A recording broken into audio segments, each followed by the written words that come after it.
Friends देखो केते सुंदर ब्लाउज अच्छी यूनिक स्टाइल अच्छी डिजाइन आज मुझे पूरा आपको देखई दूसरी केमती तैयारी करेंगे आ बिगनर्स मान को टिके केयरफुली करिया पड़ो। तो देखो केते सुंदर है ब्लाउज पिंधे तो एमती यूनिक स्टाइल ब्लाउज पिंधे डिजाइन पिंधे तो एमती पिंधे। जय जगन्नाथ फ्रेंड्स केमती अच्छा आपण मैंने आई होप आपण मैंने बहुत भल थे आपण मानक मो चैनल रे बहुत बहुत स्वागत। प्रथम आपणकर ब्लाउज कटिंग करदे 17 इंच लेंथ अच्छी आमर वेस्ट हूँ अंटा हूँ आम 13 इंच अच्छी विथ मार्जिन अच्छी आमर चेस्ट अच्छी 14 inch with margin. Arm hole भी देखीदे टे आर्म होल अच्छे आम 7.5 इंच कटिंग होती तो आम पर चेक करके फिटिंग करवा। तो तापर आम 4.5 इंच 4.5 इंच नेक खोलुची जेहेतु बोट नेक टाइप रोचे आप देखो ये गोटे की होल हम की होल आम हूँ 8 इंच मुझे रेडी करुँच जेहेतु पैडेड ब्लाउज अच्छी मुझे 8 इंच करपर क्लाइंट डिमांड करुँच तो आप चाहिए 9 इंच करेंगे ना आप चाहिए 7 इंच करेंगे आप चॉइस अकॉर्डिंग आप छोट और बड़ भी करेंगे। मुझे गोटे सर्कल करदे 8 इंच गोटे मिडिल पॉइंट बाहर करके गोटे राउंड सर्कल बनईदेवे। तो मोर जेहेतु ब्लाउज फोल्डिंग रे अच्छी तो हाफ सर्कल आपको देखा जाऊँगी तो सेपट फोल्डिंग खोलीदेले से राउंड सर्कल हो। तो ये अकॉर्डिंग आपको गोटे पेपर पेस्ट ना पड़ो। तो 8 इंच 8 इंच जेहेतु मु बॉक्स माने गोटे राउंड सर्कल करी तो मत पेपर पेस्टा एपटू गोटे इंच सेपटू गोटे इंच एक्सट्रा नाक पड़ो कहीं पेपर पेस्ट आमर एतिक नेक हम आम डिजाइन क्रिएट है 1 इंच एक्सट्रा आमको दरकार।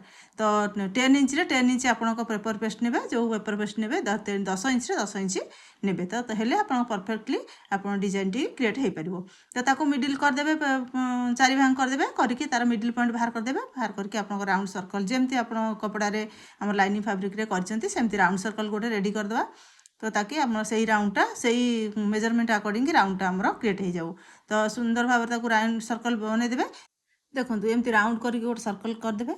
तो एमती राउंड सर्कल गोटे करदे आधे आमको डिजाइन टी क्रिएट करार अच्छी आपंकर पेपर पेस्ट को डबल फोल्ड कली मैंने राउंड तापर कौन कले आम 4 फोल्ड कले डबल फोल्ड कले पुणी 4 फोल्ड कले 4 फोल्ड कलापर पुणी गोटे फोल्ड ताको करवा ठीक अच्छे बास ये फोल्ड आमर निहाती करार अच्छी।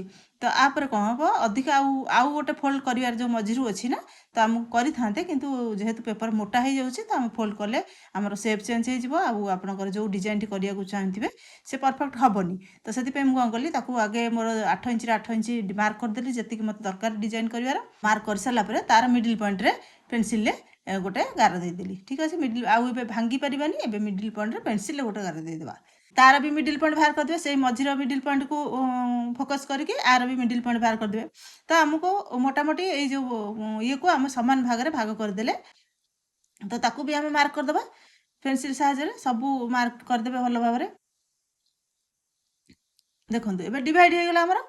तो ये कौन करेंगे से दी सैड्रे मिडिल टाक छाड़देवे दी सैड जो आम भांग पड़ी से आप कौन करेंगे गोटे राउंड सर्कल रेडी करेंगे जी भितर आम डिजाइन टी क्रिएट करार अच्छी जो चौक मार्क दिखाई से पर्यंत गोटे राउंड सर्कल करेंगे ताकि गोटे कली टाइप हाफ कली आपको शो हम ठीक अच्छे गोटे हाफ फोल्डिंग रे हाफ कली भाया गोटे शो हम।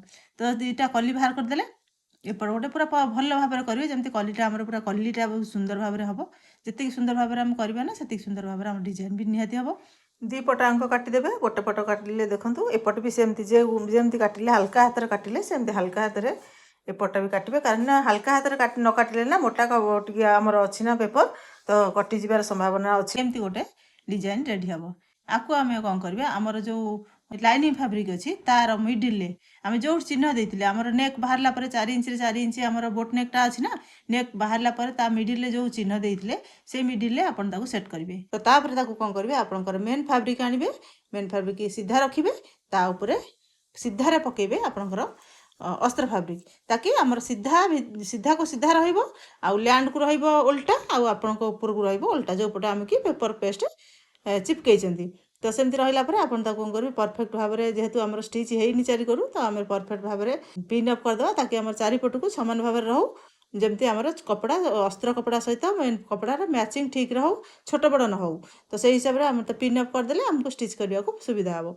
आधे जो कली सब सेट कर कली की गोटे गोटे गोटे स्टिच करवा जो कली देखुं आप से कली को गोटे गोटे करके स्टिच करवा पूरा राउंड सर्कल कर जो एत बुलेबे मूव करेंगे आपंकर निडिल की निहाती तलू को रखिए रखिकी मूव करेंगे एमती धीरे धीरे करके सबूतक कली की आम एवं स्टिच करवा धीर चित्तर को आम स्टिच करवा आ बहुत सुंदर भाव में करवा आ पूरा माइंडफुली करवा जमती कि आमर ये क्वालिटी सुंदर भाव स्टिच हो आउ आमर डिजाइन टी परफेक्टली बाहर को आसू। तो आर सबुठारु लुक होची ए डिजाइन टी। तो ये डिजाइन की जदि आम परफेक्टली स्टिच करदबा ना तो आमर लुक निहाती स्टिच कला परे बहुत बढ़िया आसीबो आउ यूनिक भी आसीबो देखिबे बहुत सुंदर डिजाइन आसीबो। तो धैर्य सब ଆପଣ ବଜାୟ ରଖିବେ କାରଣ ଧୈର୍ଯ୍ୟ ଇଏ କଳା ହେଉଛି ଗୋଟେ ଧୈର୍ଯ୍ୟର କଳା। ଆକୁ ଧୈର୍ଯ୍ୟ ଧରିକି ଯେତିକି ଆପଣ କାମ କରିବେ ସେତିକି ଆପଣଙ୍କର ନିପୁଣତା ଆଉ କଳା ପୁରା ନିଖରିକି ବାହାରିବ। ତ ସେଥିପାଇଁ ଧୀରେ ସୁସ୍ଥେ ପୁରା ହାଲକା ହାତରେ ମାଇଣ୍ଡ ଫ୍ରି କରିକି ତାକୁ ଗୋଟି ଗୋଟି ଷ୍ଟିଚ୍ କରିବେ କାରଣ ବହୁତ ଛୋଟ ଛୋଟ ଷ୍ଟିଚ୍।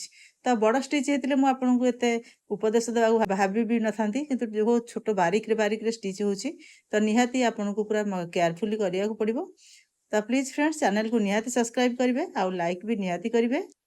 आपण मानक मोर हम्बल रिक्वेस्ट रहिला तो आपणकर फ्रेंड सर्कल भी निहाती फ्रेंड्स शेयर करदेवे कहीं से जब डिजाइन इंटरेस्टेड था तो तांको भी किसी बेनिफिट मिल जाव। आउ आपण भी निहाती सब्सक्राइब करेंगे ताकि आपण आउ बहुत सारा सुंदर सुंदर डिजाइन में आपको भेटी आनी तो आप निहाती देखिए आउ निश्चिंत उपकृत हेबे। आपन जदि निजे करूछन्ती निजे पई करिवे नले जदि आपन क्लाइंट की आपन जदि काम भी करूछन्ती आपन क्लाइंट की भी सजेस्ट करि परिबे। आउ बहुत सुंदर डिजाइन हबो बहुत आपन को पूरा बारीक रे मु सब सिखै देबी। तो प्लीज फ्रेंड्स इग्नोर करिवेनी चैनल को निहाती सब्सक्राइब करिवे। तो आपको देखते फ्रेंड्स सब धीरे सुस्थे आम कथा गपिया भितर स्टिच हो गला। तो ता भितर देखंतु आपको जो आमर क्वालिटी अच्छी जो रेड कलर अच्छी आप क्वार्टर इंच छाड़ी ताकू कट करके बाहर करदेवे। ठीक अच्छे क्वार्टर इंच छाड़े बेसी हाफ इंच किसी छाड़ा आवश्यक नहीं कारण आम यहाँ पुणी टर्न करवा ना अधिक गैदर हो गले कपड़ा पुणी आपको प्रोब्लेम हम डिजाइन भी प्रोब्लेम हम सुंदर भाव भी पलटबनी। तो आप quarter inch sufficient quarter inch छाड़ी काटतु आउ जो राउंड सेपटा है से राउंड सेप कतरू आप छोटिया छोटिया नच भी दे दिंतु कारण नच देले आम परफेक्टली पलटि आ सुंदर राउंड सेप्रे पलटब ना सेपटा जब आप नच नदेवे ना तो सेपटा निहाती माने गड़बड़ हम आमर एत फिनिशिंगटा आसबनी।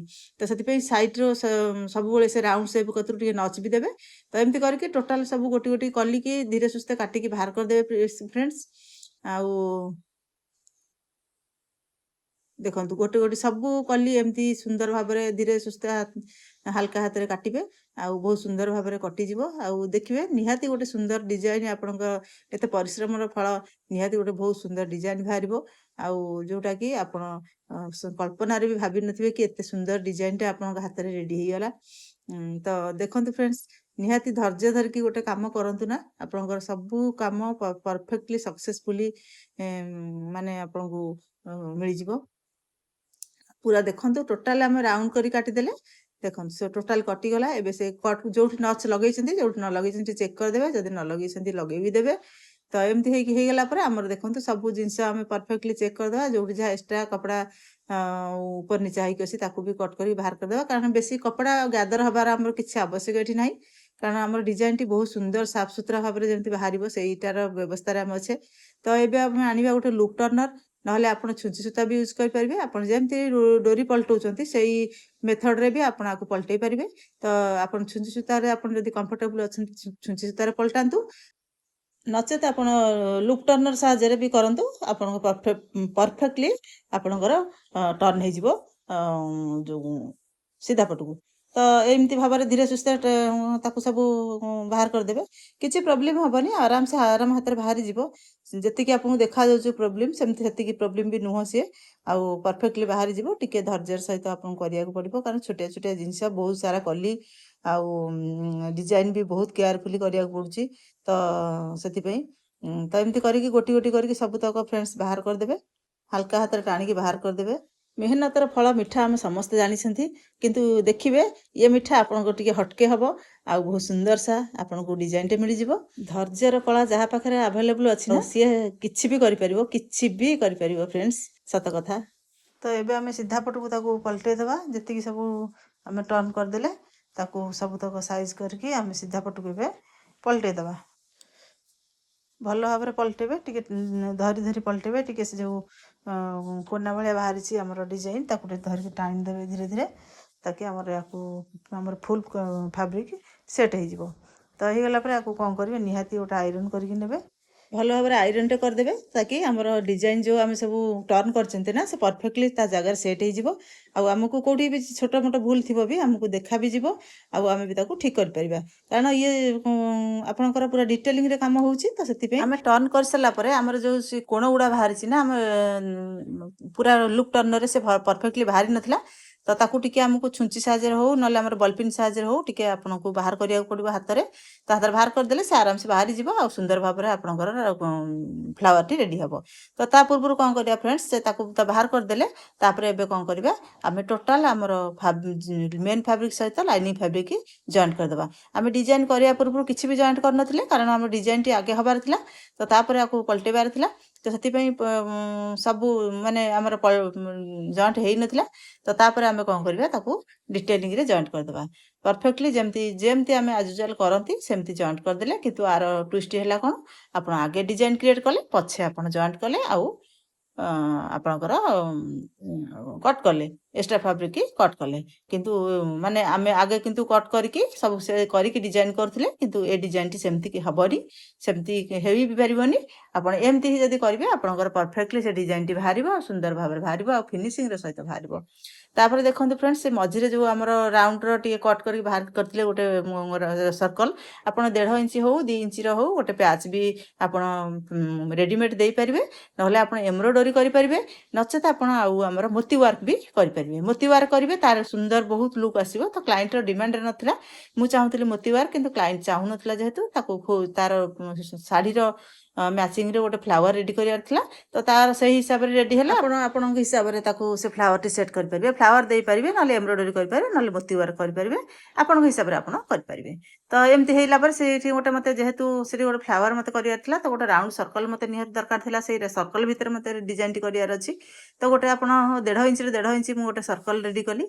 ଆପଣଙ୍କର ଗୋଟେ ପେପର ପେଷ୍ଟରେ କଲେ ଟିକେ ଷ୍ଟ୍ରଙ୍ଗ ରହିବ, ଆଉ ଟିକେ ହାର୍ଡ଼ ରହିବ। ଖାଲି କପଡ଼ାରେ ଯଦି ଆମେ ସର୍କଲଟା କରିବା ଏତେ ହାର୍ଡ଼ ରହିବନି, ଆଉ ଫିନିସିଂ ବି ଏତେ ଭଲ ହେବନି। ତ ପେପର ପେଷ୍ଟ ଗୋଟେ ରାଉଣ୍ଡ କରି କଟ୍ କରିକି ତା ଦେହରେ ଆପଣ କପଡ଼ା 2ଟା ପ୍ୟାଚ୍ କରିଦେବେ। ମେନ୍ ଫ୍ୟାବ୍ରିକ୍ ହଉ ଅସ୍ତ୍ର ଫ୍ୟାବ୍ରିକ୍ ହଉ ଯାହା ବି କଟ୍ ପିସ୍ ଅଛି ଆପଣ ତା ଦେହରେ ରେଡ଼ି କରିକି ତାକୁ କ'ଣ କରିବେ, ଷ୍ଟିଚ୍ କରିଦେବେ ଚାରିକଡ଼ୁ, ଆଉ ଗୋଟେ ସାଇଡ଼ରୁ କଟ୍ ମାରିଦେବେ। ଉପରୁ ହଉ ତଳୁ ହଉ ଗୋଟେ ପଟୁ କଟ୍ ମାରିଦେବେ। କଟ୍ ମାରିକି ତାକୁ ପଲଟେଇ ଦେବେ ଆରାମସେ। ତ ଆମର ଗୋଟେ ପଇସା ଆକାରରେ ଆମର ଗୋଟେ ବାହାରିଗଲା। ଦେଖନ୍ତୁ ଯେଉଁ ପଟେ ଆମେ କଟ୍ କରିକି ବାହାର କରିଥିଲେ ସେଇପଟେ ଆମେ କ'ଣ କରିବା, ଆମର ଯେଉଁ ଫ୍ୟାବ୍ରିକ୍ ପାଇଁ ଯେଉଁ ଆସେ ଆମର ଗ୍ଲୁ ଗମ୍ ଆସେ, ତ ତାକୁ ଆମେ ସେଥିରେ ଟିକେ ସେଟ୍ କରିଦେବା। ଟିକେ ମାରିଦେବା ଚାରିଆଡ଼କୁ ମାରି ଦେଇକି ତାକୁ କ'ଣ କରିବା, ଆମର ଯେଉଁ ଫ୍ଲାୱାରଟି ହେଇଛି ସେଇ ଫ୍ଲାୱାରରେ ଆମେ ତାକୁ ପ୍ୟାଚ୍ କରିବା। ଠିକ୍ ଅଛି, ସେ ଫ୍ଲାୱାର ଭିତରେ ଆମେ ତାକୁ ପ୍ୟାଚ୍ କରିବା। କାହିଁକି ନା ଆମେ ପ୍ରଥମେ ପେଷ୍ଟ କାହିଁ ମାରିଲେ, କାହିଁକି ନା ଆମର ଛୋଟ ଛୋଟ କଲି ଅଛି, ସେ କଲିର ପଏଣ୍ଟ ଗୁଡ଼ା ବି ବହୁତ ପତଳା ଅଛି, ଛୋଟ ଅଛି। ତ ଆପଣ ମେସିନରେ ଯେତେବେଳେ ସେଟ୍ କରିକି ଷ୍ଟିଚ୍ କରିବେ ନା, ସେ ଟିକେ ହଲିଯିବ, ଆପଣଙ୍କର ପାଖୁଡ଼ା ଛୋଟ ବଡ଼ ହେଇଯିବ। ତ ଆପଣ ସେମ୍ ଡିଷ୍ଟାନ୍ସରେ ପାଖୁଡ଼ା ଯଦି ନ ରହିବ ଆମର ଲୁକ୍ଟା ଖରାପ ହେଇଯିବ। ସେଥିପାଇଁ ପ୍ରଥମେ ଆମେ ସ୍ପେସ୍ଟାକୁ ଚିପକେଇ ଦେବା। ଚିପକେଇ ଦେଲେ ଆଉ ପରଫେକ୍ଟଲି ଆମେ ଡିଷ୍ଟାନ୍ସ ମାନେ ଆମେ ଚେକ୍ କରିଦେବା, କରିକି ଆମେ ଚିପକେଇକି ତାପରେ ଆମର ସିଧା ପଟକୁ ଟର୍ନ କରିଦେବା। କଲା ପରେ ଆପଣ କ'ଣ କରିବେ, ଗୋଟେ ରଫ୍ କପଡ଼ା ଆଣିବେ, ଯେଉଁ ଲାଇନିଂ ଫ୍ୟାବ୍ରିକ୍ ହେଉ ଯେକୌଣସି ଗୋଟେ ରଫ୍ କପଡ଼ା ଆପଣ ଆଣିକି ତାକୁ ତା ଉପରେ ଥୋଇକି ଆପଣ ଆଇରନ୍ଟାକୁ ତା ଦେହରେ ଟିକେ ପ୍ରେସ୍ ମାରିଦେବେ। ଭଲ ଭାବରେ ଆଇରନ୍କୁ ଗରମ କରିକି ମାରିଦେବେ, ତାକି ସେ ଗରମ କରିଦେଲେ ଆମର ଅଠାଟା ଇନଷ୍ଟାଣ୍ଟଲି ଶୁଖିଯିବ। ତ ଶୁଖିଗଲେ କ'ଣ ହେବ ନା, ଆମେ ସାଙ୍ଗେ ସାଙ୍ଗେ ଷ୍ଟିଚ୍ କରିପାରିବା। ତ ଆମେ ଯେଉଁ ଅଠାଟାକୁ ଶୁଖେଇ ଦେଲେ, ତାପରେ ଏବେ ଆମେ ଯାଇକି ପରମାନେଣ୍ଟ ଷ୍ଟିଚ୍ କରିଦେବା। ଆମର ସବୁ ସେଟ୍ କରିଛନ୍ତି ଯେଉଁ ରାଉଣ୍ଡ ସର୍କଲ ଭିତରେ ଯେଉଁ କଲିଟିକି, କାହିଁକି ନା ଏ ସବୁ ଫିକ୍ସ ହେଇଯିବ। ତ ଫିକ୍ସ ହେଇଗଲେ ଆପଣ ତା ମଝିରେ ଯାହା ବି ଆଉ ଡିଜାଇନ୍ କରିବେ ଆପଣ ଆରାମସେ କରିପାରିବେ। ତ ଆଉ ସମାନ ଡିଷ୍ଟାନ୍ସ ବି ରହିଲା। ଗମ୍ ଯେଉଁ ଯେହେତୁ ଆମେ ମାରିଦେଲେ, କୌଣସି ଆପଣଙ୍କର ଡିଷ୍ଟାନ୍ସରେ ଏପଟ ସେପଟ ହେବାର ନାହିଁ, ସେ ପରଫେକ୍ଟଲି ଚିପକିକି ଅଛି। ତ ଅଠାଟା ଚିପକିଲେ ବି ଆପଣଙ୍କର ସେଫ୍ଟି ନୁହଁ, କାରଣ କେତେବେଳେ ବି ଅଠାଟା ରିମୁଭ୍ ହେଇପାରେ। ତ ଆପଣ ଷ୍ଟିଚ୍ କରିଦେଲେ ସେ ପରମାନେଣ୍ଟ ଆପଣଙ୍କର ରହିଲା। ତ ଦେଖନ୍ତୁ ଭଲ ଭାବରେ ଷ୍ଟିଚ୍ କରିଦେଲି, ଆଉ ଇଏ ପୁରା ଫିକ୍ସ ହେଇଗଲା, ଆଉ କୌଣସି ପ୍ରୋବ୍ଲେମ୍ ଆପଣଙ୍କୁ ହେବାର ନାହିଁ। ତାପରେ କ'ଣ କରିବେ, ଆ ଦେହରେ ଆପଣ ଫ୍ୟାବ୍ରିକ୍ରେ ଫ୍ଲାୱାର କରିପାରିବେ, ନଚେତ ଆପଣ ଏମ୍ବ୍ରଏଡରୀ ୱାର୍କ କରିକି ନେଇପାରିବେ, ନଚେତ ଆପଣ ମୋତି ୱାର୍କ ବି କରିପାରିବେ। ଆପଣଙ୍କ ଚଏସ୍ ଆକର୍ଡ଼ିଂ ଆପଣ କରିବେ। ତାପରେ ଆମେ ଆସିବା ନେକ୍କୁ। ଆମେ ନେକ୍ କାଟିନଥିଲେ, ବୋଟ୍ ନେକ୍ ଯେଉଁ ଆମେ ଖାଲି ମାର୍କ କରିଥିଲେ, କିନ୍ତୁ କାଟିନଥିଲେ, ତାକୁ ଆମେ ସାଇଜ୍ କରିକି ସେଟ୍ କରିକି କଟ୍ କରିଦେବା। 4 ଇଞ୍ଚରେ 4 ଇଞ୍ଚର ଯେଉଁ ନେକ୍ ଆମର ଥିଲା, ତ ତାକୁ କଟ୍ କରିଦେବା। କଟ୍ କରି ତାକୁ ଷ୍ଟିଚ୍ କରିକି ନେଇଯିବେ। ଆଉ ଆପଣ ଚାହିଁବେ ଯଦି ତାକୁ କଟ୍ ପାଇପ୍ ୟୁଜ୍ କରିପାରିବେ, ନଚେତ ଆପଣ ସେମିତି ବି ଟର୍ନ କରିପାରିବେ। ଆପଣଙ୍କର ଚଏସ୍ ଆକର୍ଡ଼ିଂ ଆପଣ କରିପାରିବେ। ତ କ୍ଲାଏଣ୍ଟର ଡିମାଣ୍ଡରେ ମୁଁ ଗୋଲ୍ଡେନ୍ କଲର୍ ପାଇପିଂ ଦେଇକି କରିଛି, ତାକୁ ଟିକେ ଗୋଲ୍ଡେନ୍ କଲର୍ର ବି ବର୍ଡ଼ର ବି ତା ଦେହରେ ସେଟ୍ ହେବ। ତ ତ ସେଇ ହିସାବରେ ମୁଁ କରିଛି। ତ ଆପଣ ଚଏସ୍ ଆକର୍ଡିଂ ଆପଣ ଆକୁ ଡେକୋରେଟ୍ କରିପାରିବେ। କ୍ଲାଏଣ୍ଟର ଚଏସ୍ ଆକର୍ଡିଂ ହେଇପାରିବ ନା ସେଟା ଆପଣ ଯଦି ଆପଣ ନିଜେ ଚାହୁଁଛନ୍ତି କରିବା ପାଇଁ ଯେମିତି ଚାହୁଁଛନ୍ତି ଆପଣ ଏଇଟା ଏକ୍ସଟ୍ରା କରିପାରିବେ। ନ କଲେ ବି ଭଲ ଲାଗିବ, କଲେ ବି ଭଲ ଲାଗିବ। ତ ଆପଣଙ୍କ ଚଏସ୍ ଆକର୍ଡିଂ ଆପଣ କରନ୍ତୁ। ଏମିତି ଦେଖନ୍ତୁ ଆମର ଲାଗିଗଲା ପାଇପିନ୍। ତ ତାପରେ କ'ଣ କରିବା ଦେଖନ୍ତୁ ଫ୍ରେଣ୍ଡସ୍, ସାଇଡ଼୍ରେ ଯେଉଁ ଟକ୍ସ ଅଛି ନା ଆମେ ତାକୁ ଦେଇନଥିଲେ, ସବୁ ଡିଜାଇନ୍ ହେଇସାରିଲା ପରେ ଲାଷ୍ଟରେ ସେଇଟା ଦିଆ ହୁଏ, ଆପଣ ନିଶ୍ଚିନ୍ତ ଜାଣିଛନ୍ତି। ଆଉ ସେଇଟା ଲାଷ୍ଟରେ ମୁଁ କ'ଣ କଲି, ଦୁଇଟାଙ୍କ ଟକ୍ସକୁ ହାଫ୍ ଇଞ୍ଚର ଯେଉଁ ଥିଲା ନେଇଥିଲେ, ସେ ହାଫ୍ ଇଞ୍ଚର ଦୁଇଟାଙ୍କ ଟକ୍ସକୁ ବି ଦେଇଦେଲି। ଦେଇଦେଲା ପରେ ଆମର ଡିଜାଇନ୍ ଏବେ ସମ୍ପୂର୍ଣ୍ଣ ହେଇଗଲା। ତ ମଝିରେ ଖାଲି ଆମର ଫ୍ଲାୱାରଟି ଲାଗିବ। ତ ଆମର ଶାଢ଼ୀଟି କିନ୍ତୁ ପ୍ଲେନ୍ ଅଛି ୟେଲୋ କଲର୍ରେ, ତ ସେଇ ହିସାବରେ ୟେଲୋ କଲର୍ର ଗୋଟେ ଫ୍ଲାୱାର ଫିକ୍ସ ହେଲା। ତ ଆପଣଙ୍କ ଚଏସ୍ରେ ଆପଣ ମୋତି ୱାର୍କ ବି କରନ୍ତୁ, ନହେଲେ ଏମ୍ବ୍ରଏଡରୀ ୱାର୍କ କରନ୍ତୁ, ଯାହା ବି କହୁଛନ୍ତି କରନ୍ତୁ। ନହେଲେ ଆପଣ ଯଦି ରେଡ଼ିମେଡ୍ ପ୍ୟାଚ୍ ବି ମିଳୁଛି ଆଣିକି ଦେବେ, ତାହା ବି ଦେଇପାରିବେ, ନହେଲେ ରେଡ଼ି ନିଜେ କରିକି ବି ଦେଇପାରିବେ। ତ ଆପଣଙ୍କ ଚଏସ୍କୁ ଦେଖିକି କରିବେ। ତ ମୋର ଯେହେତୁ ଶାଢ଼ୀର ୟେଲୋ କଲର୍ ଥିଲା, ତ ଶାଢ଼ୀର ହିସାବରେ ଆକୁ କରାହେଲା। ଗୋଟେ ବଟନ୍ସ ବି ମଝିରେ ମୁଁ ଫିକ୍ସ କଲି, ତ ସେଇ ହିସାବରେ କଲି। ତଥାପି ଇଏ ବହୁତ ସୁନ୍ଦର ଲୁକ୍ ଆସୁଛି। ତ ଏମିତି ବି ଆପଣ କରନ୍ତୁ, ଇଏ ବି ଭଲ ଲାଗିବ ଆପଣଙ୍କୁ ନିହାତି। ଆଉ ଦେଖନ୍ତୁ କେତେ ସୁନ୍ଦର ଫ୍ଲାୱାର ଆମର ହେଇଗଲା, ରେଡ଼ି ହେଇଗଲା। ଏବେ ଆମେ କ'ଣ କରିବା, ଟିକେ ବର୍ଡ଼ର ପଟି ଦେବା। ତ ତଳେ ବର୍ଡ଼ର ପଟି ସେ ସମ୍ପୂର୍ଣ୍ଣ ଅପସନାଲ୍ ଫ୍ରେଣ୍ଡସ୍, ଆପଣ ଚାହିଁଲେ ଦେଇପାରିବେ, ନ ଚାହିଁଲେ କିଛି ଦରକାର ବି ନାହିଁ। ପ୍ରିଣ୍ଟେଡ୍ ବ୍ଲାଉଜ୍ ଅଛି, ତ କ୍ଲାଏଣ୍ଟର ଡିମାଣ୍ଡରେ ତ ମୋତେ କରିବାକୁ ପଡ଼ୁଛି, ତ ସେଥିପାଇଁ ମୁଁ ଦେଉଛି।